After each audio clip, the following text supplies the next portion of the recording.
Bismillahirrahmanirrahim. Alhamdulillahirabbil alamin.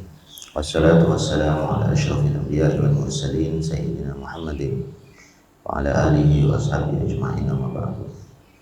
Ila hadratin Nabil Mustafa sayyidina Maulana Muhammadin sallallahu alaihi wasallam wa alihi wa ashabihi wa dhurriyyatihi wa azwajihi wa sayyidatihi wa aba'ihi al-anbiya wal mursalin wa tabi'in wa tabi'in tabi'in wa man tabi'ahum bi ihsan ila yaumiddin.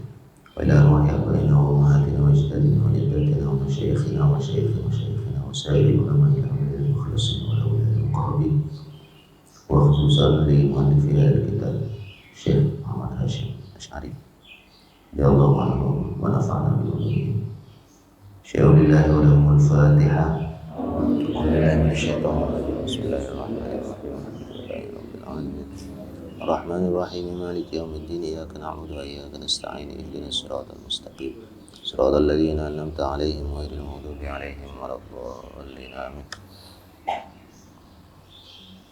Ya Asatidzah, kita ini bagian terakhir dari bab berapa ini?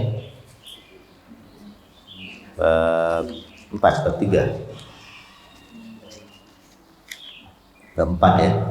Fi adabil muta'allim fi durusihi wa ma ya'tamiduhu asy-syaikhi wa rufqa. Nah, di bagian nomor 12 ini secara khusus menceritakan tentang hal-hal yang mestinya tidak dilakukan oleh seorang murid di dalam majelis di mana dia belajar ilmu itu. Qala al-muallif rahimahullah ta'ala wa nafa'ana bi ulumihi fid dharain amin. Wa tsani asyar, bagian nomor 12 itu ayyasbuta, hendaknya seorang muta'allim tetap ala kitabin, mempelajari sebuah kitab, hatta la yatrukahu abtar, sehingga dia tidak meninggalkan kitab tersebut dalam keadaan abtar. Abtar itu terputus, maktum. Makanya dalam surat apa itu? Inna a'tainakal kautsar fasholli lirabbika wanhar inna syani'aka wal abtar. Jadi orang-orang kafir Quraisy itu menyebut Rasulullah dengan julukan al-abtar, yang artinya yang terputus. Salah satu sebabnya karena mereka melihat bahwa Rasulullah tidak punya anak laki-laki. Jadi mereka bilang, Muhammad tuh biarkan saja itu, nanti kalau sudah mati selesai ajarannya itu. Karena dia nggak punya penerus, tidak punya anak laki-laki. Nah, kemudian dibantah langsung oleh Allah Subhanahu wa taala dengan menurunkan surah tadi itu, bahwa yang akan terputus dari barokah, dari rahmat, dari kebaikan itu sebetulnya adalah orang yang membenci Nabi Muhammad. Inna syani'aka. Nah, di sini abtar artinya maktub. Jadi jangan meninggalkan sebuah kitab, pindah ke kitab lain misalnya sebelum kitab itu dikuasai, terutama di bagian-bagian ketika kita mempelajari dasar-dasar dari sebuah ilmu. Wa ala fannin, jadi hendaknya dia menetapi, yasbut ala fannin, menetapi sebuah cabang keilmuan, hatta la yashtagila, sehingga dia tidak disibukkan bi fannin akhar, dengan cabang keilmuan yang lain, qabla yutqinal awwala, sebelum dia menguasai cabang keilmuan yang pertama. Wa ala baladin, wa yasbuta ala baladin, dia menetap di sebuah tempat untuk mencari ilmu, hatta la yantakilan, sehingga dia tidak pindah ila baladin akhar, ke negeri yang lain, ke tempat yang lain, min ghairi daruratin, tanpa kepentingan yang mendesak. Jadi ini tentang fokus berarti ya, bagian pertama ini. Fokus. Kalau belajar kitab, ya pelajari kitab itu sampai tuntas. Kalau belajar sebuah cabang keilmuan, ya pelajari satu disiplin ilmu itu sampai tuntas. Jangan pindah-pindah. Kalau menetap di sebuah tempat untuk belajar ilmu, ya jangan Jangan pindah ke tempat-tempat yang lain sebelum apa yang ada di tempat tersebut kamu habiskan ilmunya, kira-kira begitu. Jadi dulu kan ulama biasa begitu melakukan perjalanan ke tempat-tempat tertentu, mereka menghabiskan sebuah ilmu yang ada. Jadi mereka belajar di ulama di sebuah kota misalnya, selesai di sana baru mereka pindah ke kota yang lain. Tentu saja secara harfiah ya tidak harus diikuti sepenuhnya. Misalnya orang boleh saja belajar langsung 2-3 cabang ilmu pengetahuan selama memang dia mampu untuk melakukan itu. Jadi ukurannya ukuran fokus. Mana yang kira-kira bisa membuat dia tetap bertahan dengan fokusnya, maka boleh dia lakukan itu. Fa inna dzalika, karena hal-hal yang seperti tadi itu yufarriqul umur, memecah belah, mencerai-beraikan urusan-urusan dia, wa yashghalul qalba, menyibukkan hati dan pikiran, wa yudayyi'ul awqata, dan menghilangkan waktunya. Itu bagian pertama. Kemudian berikutnya, wa ayyakuna mutawakkilan, seorang thalibul ilm itu seharusnya bertawakal dengan sungguh-sungguh kepada Allah Subhanahu wa taala. Fala yahtammu bi amri rizqi, sehingga dia tidak memperhatikan urusan rezekinya. Jadi tidak menaruh perhatian terbesarnya kepada urusan mencari rezeki.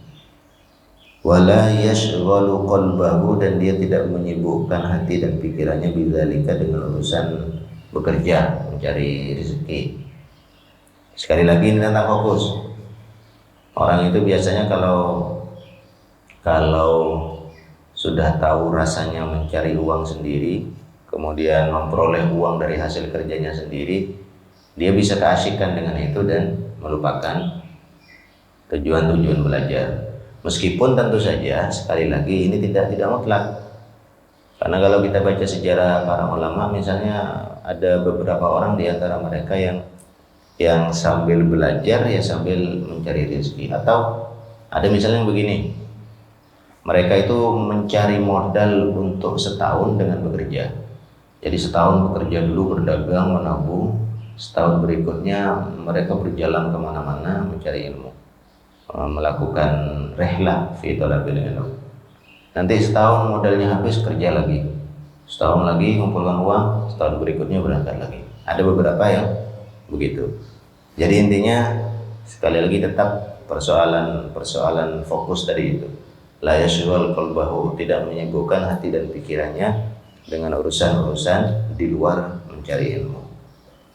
Termasuk yang berikutnya ini, wa alla yunazi'a ahadan, hendaknya seorang thalibul ilm itu tidak bertengkar dengan orang lain, wala yukhasimuhu, dan tidak memusuhinya, fa innahu yudayyi'ul awqat, karena yang demikian sekali lagi memang membuang waktu. Kamu mestinya belajar, jadi sibuk berkonflik dengan orang lain. Wa yurisul hiqda wal hasada wal baghdha, dan hal-hal yang seperti itu bisa menimbulkan al-hiqd wal hasad wal baghdha. Al-hiqd itu apa terjemahnya? Al-hiqd itu hasad,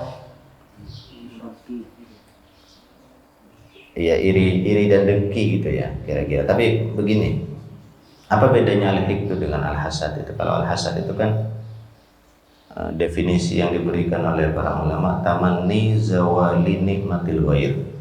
Jadi dia menginginkan agar nikmat yang diperoleh oleh orang lain itu hilang.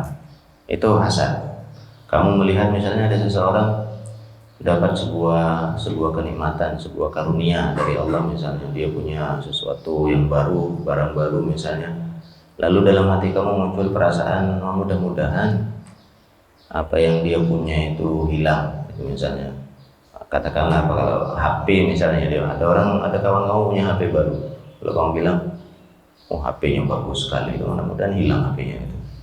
Jadi yang dia inginkan nikmat yang diterima oleh seseorang itu hilang darinya, itu hasad. Nah kalau hikdun itu kata para ulama lebih umum daripada hasad, karena dia biasanya berangkat dari ketidaksukaan kepada seseorang, sehingga apapun yang terjadi pada orang itu yang penting buruk dia suka gitu. Jadi dia dapat nikmat, dia sedang dalam kondisi susah, dalam kondisi tidak punya apa-apa sekalipun, orang yang hikat kepada orang lain itu dia akan menyukai keburukan terjadi kepada orang tersebut. Kalau hasad ini kan hanya ketika orang lain dapat nikmat. Jadi dia dapat nikmat, dia ingin mudah-mudahan itu hilang gitu.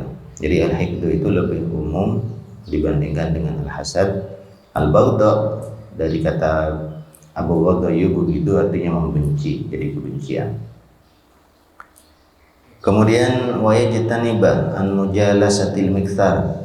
Seorang talibul ilm juga seharusnya menghindar dari bergaul dengan orang yang mikthar, yang kathiril kalam, yang cerewet, yang banyak bicara. Karena kalau bergaul dengan orang yang banyak bicara itu kadang-kadang waktu kita tersita untuk mendengarkan dia ngomong. Nah, itu bisa mengakibatkan fokus mencari ilmu juga rusak. Wa ahlil fasad, tidak bergaul dengan orang yang rusak. Wal ma'asi, pelaku maksiat. Wal bitola, orang yang nganggur, yang tidak punya kerjaan, yang sukanya nganggur lah, sukanya santai-santai, tidak beraktivitas. Fa innal mujawarata mu'siratun, fa innal mujawirata mu'assiratun la mahalata. Karena bertetangga atau bergaul dengan dekat itu pasti akan mendatangkan pengaruh, la mahalata, pasti akan mendatangkan pengaruh. Kemudian berikutnya di adab yang berhubungan dengan bagaimana dia berada di majelis itu, wa yajlisa mustaqbilal qiblati. Kalau dia berada dalam majelis bersama gurunya, diupayakan agar dia menghadap ke kiblat. Wa yastanna bi sunnati Rasulillah sallallahu alaihi wasallam. Mengambil beberapa bagian dari sunnah-sunnah Rasulullah yang bisa dia lakukan. Sunnah-sunnah Rasulullah banyak dalam soal talabul ilm itu, termasuk dalam kehadiran ke majelis. Misalnya membersihkan diri, memakai wangi-wangian, itu kan sunnah Rasulullah itu dalam di majelis. Wa yaghtanima da'wata ahlil khair, dan dia berusaha untuk mengambil manfaat dari doanya orang-orang yang baik. Jadi kalau kamu ketemu dengan ulama, ketemu dengan orang-orang yang soleh, yang pertama kamu lakukan mestinya yang meminta doa kepada mereka, minta agar didoakan oleh ahlul khair tadi itu. Wa yahtariza, dan menghindar, berhati-hati an da'watil mazlum, menghindar dari doanya orang-orang yang dizalimi.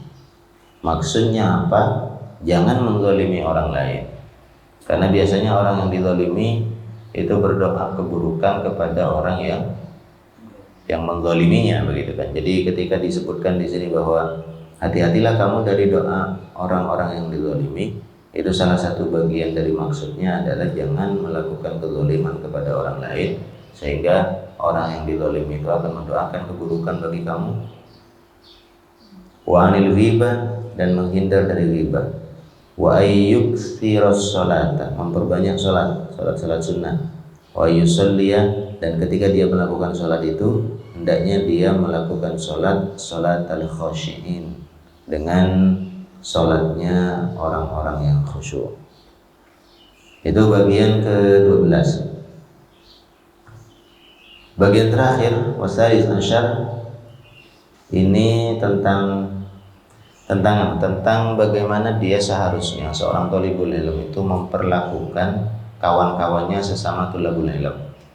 Jadi antara satu orang thalibul ilm dengan thalibul ilm yang lain, saudara-saudara seperguruan, kira-kira satu majelis, satu pesantren misalnya, apa yang harus dilakukan kepada kawan-kawannya itu? ayyuraghibat talabata fit tahsil, dia seharusnya mendorong atau memberikan semangat, membuat orang lain, membuat kawan-kawannya itu suka untuk melakukan tahsil. Tahsil itu memperoleh ilmu. Jadi kawan-kawannya itu dia dorong untuk semangat belajar. Wa yadullahum, dan dia berikan petunjuk kepada mereka ala madhannil ishtighal. Madhan itu jamak dari madhannun, madhan ini artinya maudhi'un, jadi mawadhi'. Dia memberikan petunjuk kepada kawan-kawannya itu ala madhannil ishtighal, tentang tempat-tempat di mana dia seharusnya menyibukkan diri, wal faidati, dan tempat-tempat di mana dia bisa memperoleh faidah. Jadi maksudnya sesama thalibul ilmi itu harus saling memberitahu dan mengingatkan. Ini loh bagian-bagian atau tempat-tempat di mana kamu bisa menyibukkan diri dengan sungguh-sungguh. Ini loh ilmu yang seharusnya kamu pelajari dengan sungguh-sungguh.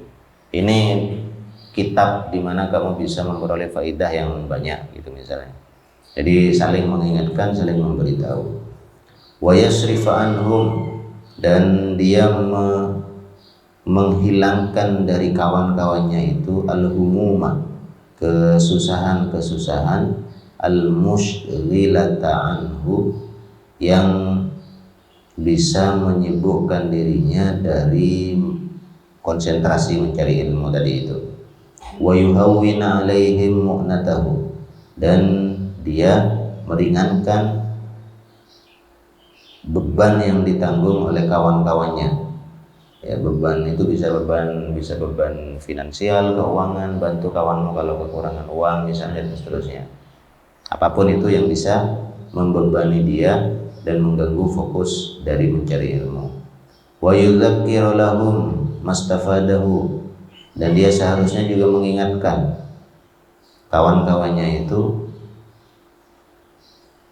terhadap apa yang dia peroleh atau apa yang dia pelajari minal qawaidi, dalam bentuk kaidah-kaidah, wal ghoraibi, atau hal-hal yang gharib, yang asing, yang tidak banyak orang yang tahu, ala jihatin nasihati wal mudzakarah, dengan cara seperti memberi nasihat atau al-mudzakarah, atau saling mengingatkan, saling belajar bersama, al-mudzakarah itu. Jadi kadang-kadang kan kemampuan para murid itu kan berbeda-beda. Bisa jadi ada satu orang yang punya kemampuan lebih misalnya dalam bidang tertentu, maka yang punya kemampuan lebih ini bisa memberikan tambahan pengetahuannya itu kepada orang lain, kepada kawan-kawannya, mengingatkan. Atau soal kesempatan. Jadi kadang-kadang ada santri yang misalnya dia memperoleh kesempatan yang lebih besar untuk belajar ilmu tertentu kepada gurunya, maka dia hendaknya menyampaikan apa yang dia terima itu kepada kawan-kawannya yang lain. Sama seperti dahulu Sayyidina Umar bin Khattab itu pernah bergantian dengan seorang tetangganya untuk belajar kepada Rasulullah, karena sibuk dengan urusan kerja, tidak bisa hadir beliau setiap hari kepada majelis Rasulullah itu. Maka Sayyidina Umar bergantian dengan kawannya. Hari ini saya kerja, kamu masuk. Besok kamu yang kerja, saya yang masuk. Dan di sore hari ketika yang belajar ke Rasulullah pulang, maka yang satunya kemudian mencari tahu apa yang tadi diajarkan oleh Rasulullah, begitu. Nah, jadi kerjasama antar thulabul ilm seperti itu adalah sesuatu yang dianjurkan. Fabidzalika, dengan cara itu, yastaniru qalbuhu, maka akan menjadi terang hatinya, hati dan pikirannya. Wa yubaraku lahu, dan akan diberkahi baginya fi ilmihi, di dalam ilmu yang dia punya. Wa ya'dhumu thawabuhu, dan menjadi besar pahala atau balasan yang diberikan Allah kepadanya. Wa man bakhila bidzalika, dan siapapun yang bakhil, kikir, bidzalika, kikir tidak mau memberikan ilmu yang dia punya kepada orang lain, fala yasbutu Apa di situ punya tuh? Gak ada versi yang lain. Fala yasbutu ma'ahu semua. Fala yasbutu ma'ahu. Jadi saya memperoleh di beberapa kitab yang lain itu disebutkan fala yasbutu ilmuhu. Jadi kalau ambil kata fala yasbutu ma'ahu, maka maksudnya kalau ada orang yang kikir tidak mau berbagi ilmunya, maka thalibul ilm itu ya jangan dekat-dekat dengan orang itu. Tetapi kalau disebutkan fala yasbutu ilmuhu, maka orang yang kikir tidak mau berbagi ilmu itu biasanya la yasbut ilmuhu, ya ndak kokoh, ndak bertahan lama ilmunya, gampang hilang orang yang tidak mau berbagi ilmu itu. Wa in sabata lahu lam yusmir. Sekalipun misalnya ilmu itu bertahan, ilmu itu ini dalam makna yang kedua. Sekalipun ilmunya itu bertahan, tidak dia lupa, tapi ilmunya itu lam yusmir, tidak akan memberikan buah, tidak akan memberikan faidah, tidak akan barokah, kira-kira begitu. Tetapi kalau dalam makna yang pertama, wa in sabata lahu, kalau dia tetap bergaul dengan orang tersebut, dengan orang yang bakhil tadi itu, lam yusmir, pergaulan itu tidak akan memberikan faidah. Jadi sama-sama bisa, saya kira. Nah, al-bukhlu bil ilm itu, orang antum belajar saya kira hadis yang dengan tegas menyebutkan bahwa man su'ila an ilmin fakatamahu uljima yaumal qiyamati bil jami minan nar. Jadi memang tidak layak untuk bakhil. Dan kata para ulama, al-bukhlu bil ilm itu lebih buruk kadang-kadang dibandingkan dengan al-bukhlu bil mal. Karena kalau al-bukhlu bil mal itu ada alasannya. Kamu misalnya kikir tidak memberikan apa yang kamu punya, ya makanan misalnya atau apapun itu kepada orang lain, itu kan karena kamu khawatir kalau kamu memberikan itu maka yang kamu punya akan berkurang, kan begitu. Tapi ilmu kan nggak begitu. Ilmu itu kamu bagikan, dia tidak akan berkurang, malah akan tambah bagus, akan tambah bertambah. Nah makanya karena ketika orang bakhil dengan ilmunya itu lebih buruk daripada bakhil dengan hartanya, karena dia bakhil dalam hal yang seandainya dia bagikan seluas-luasnya sekalipun tidak akan berkurang apa yang dia miliki. Oh hakada. Wa qad jarraba dzalika jama'atun minas salaf, dan hal itu sudah dicoba dan berhasil dan terbukti. Jama'atun minas salaf, sekelompok dari para ulama di masa lalu, dari ulama salaf. Artinya baik dalam dua pemaknaan itu bisa, saya kira para ulama di masa lalu itu sudah membuktikan bahwa orang yang bergaul dengan orang yang kikir dengan ilmunya itu ya tidak memperoleh faidah. Atau dalam pemaknaan yang kedua, para ulama sudah membuktikan bahwa orang yang bakhil dengan ilmunya, dia tidak akan memperoleh subut fil ilm. Jadi ilmunya tidak akan kokoh, tidak akan bertahan lama, sekaligus juga tidak akan yusmir, tidak akan memberikan faidah. Wala yatafakharu alaihim, sesama penuntut ilmu itu jangan saling menyombongkan diri, tidak berbanggaan. Au yu'jabu bi jaudati dhihnihi, dia juga tidak boleh takjub, kagum bi jaudati dhihnihi, dengan bagusnya otaknya, dengan kepandaiannya. Bal yahmadullah ta'ala, tapi yang harus dia lakukan adalah memuji Allah Subhanahu wa ta'ala, wa yastazidu minhu, dan meminta tambahan ilmu, tambahan kecerdasan, bidawami syukrihi, dengan terus-menerus mensyukuri nikmat ilmu dan kecerdasan tersebut.